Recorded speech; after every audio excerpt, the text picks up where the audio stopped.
Salut à tous. Bienvenue dans notre série consacrée à l'intelligence artificielle. Dans cette vidéo, nous allons répondre à une question simple. Qu'est-ce que l'intelligence artificielle? Quand vous êtes sur Facebook, du contenu vous est recommandé.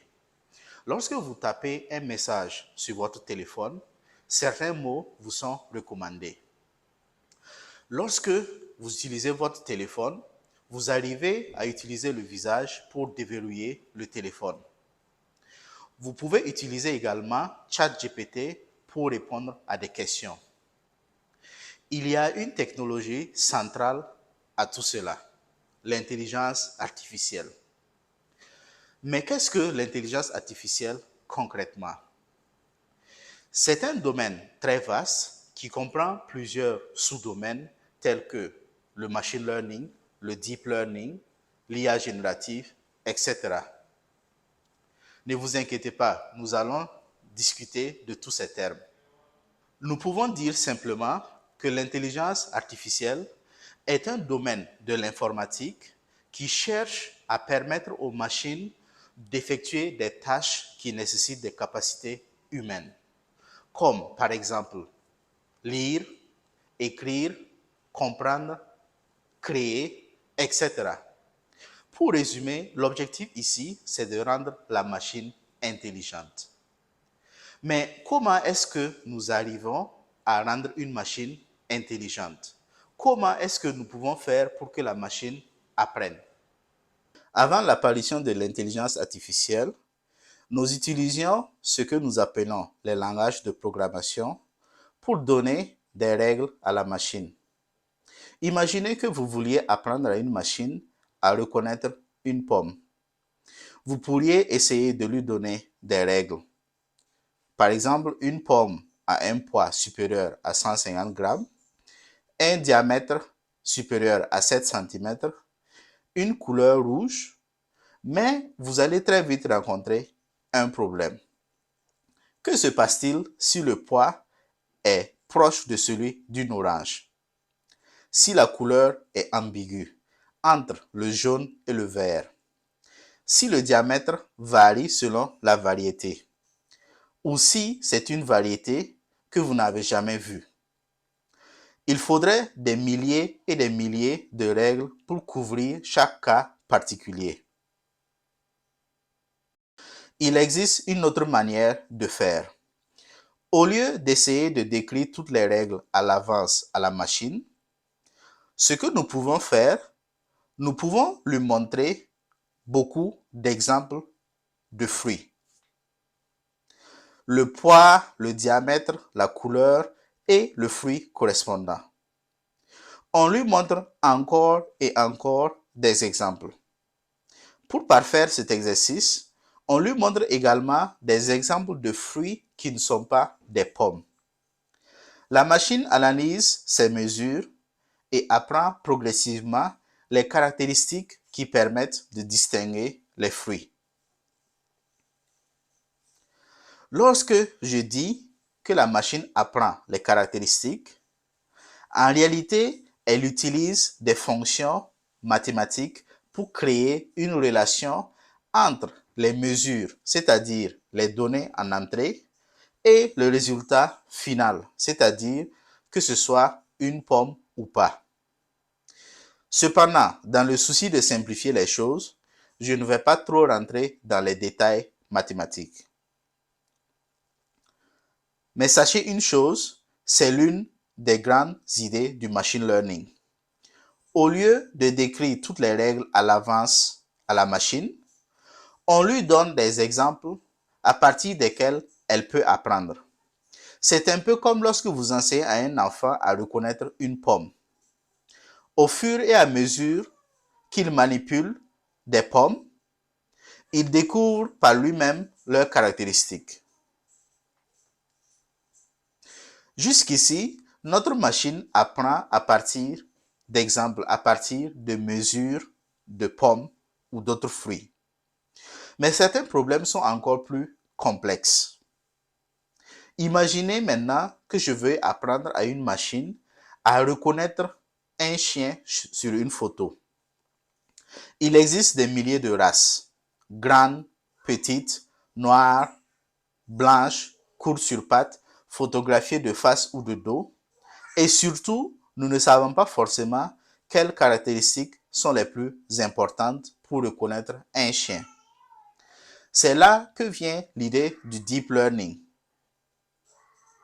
Le deep learning permet à la machine d'apprendre elle-même des représentations de plus en plus complexes à partir d'exemples. La grande différence entre le deep learning et le machine learning, c'est que au lieu de donner les mesures comme nous l'avons fait précédemment, nous allons donner à la machine les images des chiens. Et la machine elle-même va apprendre les formes, les contours, les textures et toutes les parties du corps d'un chien. C'est un peu lorsque on apprend à un enfant à reconnaître un chien. Au début, il ne connaît pas la définition d'un chien. Il voit simplement beaucoup de chiens. Il remarque progressivement les formes, les oreilles, les pattes, le museau, les mouvements, puis il apprend à reconnaître l'animal dans son ensemble. C'est la même chose que la reconnaissance faciale sur votre téléphone. Votre téléphone, au début, il va vous demander de prendre une photo de votre visage et à partir de cela, il va en extraire les caractéristiques de votre visage et les stocker quelque part sur le téléphone. Plus tard, lorsque vous allez utiliser votre téléphone avec votre visage pour déverrouiller le téléphone, il va prendre la photo de votre visage et derrière, il va aller vérifier si les caractéristiques en fait du visage qu'il a en face de lui sont identiques au visage qu'il a sauvegardé précédemment. Et si c'est le cas, il va déverrouiller votre téléphone. Et vous aurez remarqué qu'il arrive à vous reconnaître malgré l'angle, la lumière, et les lunettes, votre coiffure, ou même si une petite partie de votre visage est cachée. Retenez bien ces deux idées. Le machine learning apprend à partir d'exemples. Le deep learning apprend des représentations de plus en plus complexes à partir d'une plus grande variété de données. Et cette capacité à apprendre les relations très complexes va devenir essentielle lorsque nous allons passer des images au langage. Nous avons demandé à la machine, à l'IA, de reconnaître quelque chose. Une photo, elle nous dit que c'est un chien ou une pomme. Mais maintenant, imaginons qu'on lui demande l'inverse. Crée-moi une image d'un chien qui joue sur une plage. Cette fois-ci, l'IA ne se contente plus de reconnaître quelque chose qui existe déjà, elle génère quelque chose de nouveau. Imaginez un cuisinier qui a étudié des milliers et des milliers de recettes. Il connaît les associations entre les ingrédients, les goûts, les textures, les méthodes de cuisson. Vous lui demandez, prépare-moi un plat avec du poulet, du gingembre, des légumes dans un style burkinabé. Il peut créer une recette. Il ne va pas forcément chercher une recette précise dans un livre pour la recopier. Il utilise ce qu'il a appris pour construire une nouvelle recette. Et c'est ce qui fait que lorsque vous posez la même question à ChatGPT par exemple, à chaque fois, la réponse est différente. L'IA générative fonctionne un peu selon cette idée. Bien sûr, une IA ne cuisine pas réellement et n'a pas de goût. C'est simplement une façon en fait de comprendre ce qu'est l'IA générative. Et l'IA générative ne concerne pas uniquement ChatGPT. On peut on peut lui demander de créer quelque chose. Elle peut générer différents types de contenus, comme par exemple du texte. Par exemple, il peut générer un article, un résumé, une histoire, une image, une illustration, une photo réaliste, de l'audio, une voix, de la musique, une vidéo ou même un programme informatique. Mais parmi toutes ces possibilités, il y en a une qui nous intéresse particulièrement, le langage humain. Parce que si une machine peut apprendre les régularités du langage à partir d'une quantité immense de texte, elle peut alors générer du texte, résumer, traduire, répondre à des questions et même nous aider à écrire. Parmi les modèles d'IA générative, certains sont spécialisés dans le langage. On les appelle les LLM ou Large Language Models ou encore un grand modèle de langage. Un LLM est un modèle entraîné sur une quantité énorme de données liées au langage. Des livres, des articles, des documents, du code et beaucoup d'autres exemples de textes.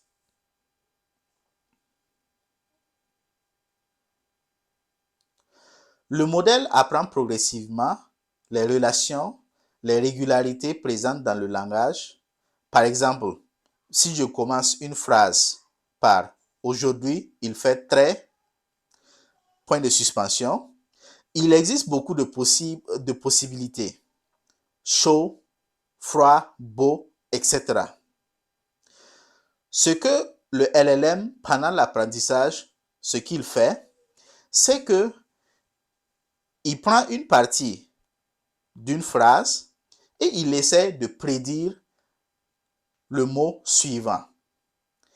Et au fur et à mesure qu'il apprend, qu'on lui montre du texte, il va apprendre progressivement à donner plus de valeur, à donner une plus grande possibilité, une grande probabilité au mot le plus probable. Et il peut sembler naturel et il peut sembler paradoxal, mais c'est tout ce qu'un LLM fait. Il essaie de prédire le mot ou, si vous voulez, le token suivant. Le contexte va progressivement influencer ce qui est le plus probable. Un LLM est extrêmement performant pour ce type de tâches à grande échelle. C'est ce qui lui permet de produire du texte qui semble naturel. Mais tout ce qu'il fait, ce n'est que prédire le mot suivant. Alors, nous avons parlé de ChatGPT, mais où est-ce qu'il se situe dans tout cela? Retenez simplement ceci. L'intelligence artificielle, c'est le domaine général. Le machine learning est une manière de faire apprendre les machines à partir de données. Le deep learning permet d'apprendre des relations beaucoup plus complexes. L'IA générative permet de créer du nouveau contenu. Les LLM sont une famille de modèles particulièrement orientés vers le langage. Et ChatGPT est une application qui nous permet d'interagir avec ce type de technologie. ChatGPT, c'est l'application qui permet à une personne d'interagir avec les modèles d'intelligence artificielle, notamment les modèles de langage. C'est ce qui nous permet de faire quelque chose qui paraît aujourd'hui presque banal. Donc, vous écrivez une question et en quelques secondes, vous obtenez une réponse détaillée. Je vais vous montrer quelque chose de simple. Je vais demander à ChatGPT, je veux apprendre l'intelligence artificielle.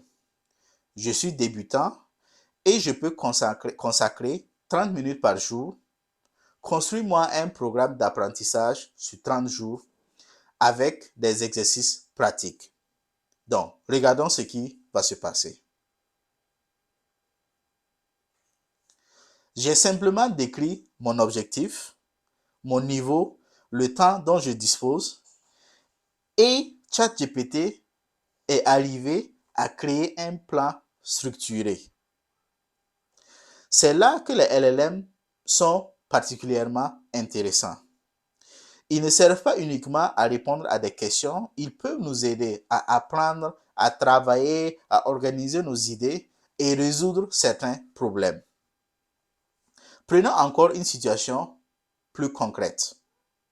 Vous avez une idée pour créer une petite entreprise, mais elle est encore assez vague.